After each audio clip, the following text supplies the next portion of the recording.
এখন আমার কাছে জলের মতো সব পরিষ্কার। হায় ঈশ্বর।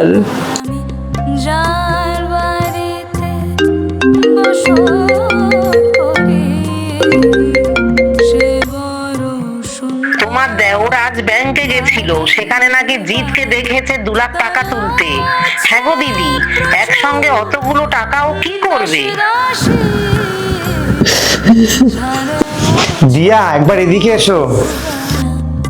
আমি যার বাড়িতে বসত করি সে চেকে কি লেখা আছে যাতে পড়তে না পারি? ষড়যন্ত্র করে চশমাটা ময়লা ফেলার বালতিতে ফেলে দিয়েছিলিস।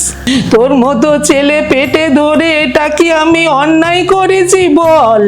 টাকার দরকার একবার মুখ ফুটে বলতে পারতিস, 2 হাত ভরে দিয়ে দিতুম।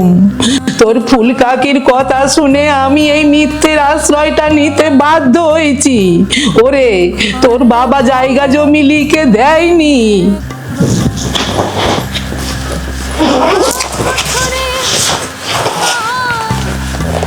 এটা রাখো।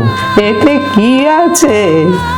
তুমি যে 2 লাখ টাকা দিয়েছিলে তার সাথে আরো 3 লাখ অ্যাড করে আমি তোমাদের জন্য সিনিয়র সিটিজেন স্কিম ছিল ওখানে জমা করে দিয়েছি, যেন ভবিষ্যতে তোমাদের কারো কাছে হাত পাততে না হয়। চোখের পাওয়ার বেড়েছে, ওই জন্যই তো ফেলে দিয়েছিলাম। তোমার জন্য এটা নতুন বানিয়ে এনেছি, এবার থেকে এটাই ব্যবহার করবে। বৃদ্ধ বয়সে বাবা মায়েরা যাতে নিজেদেরকে সুরক্ষিত মনে করে সেই ব্যবস্থা সন্তানেরই করে দেওয়া উচিত।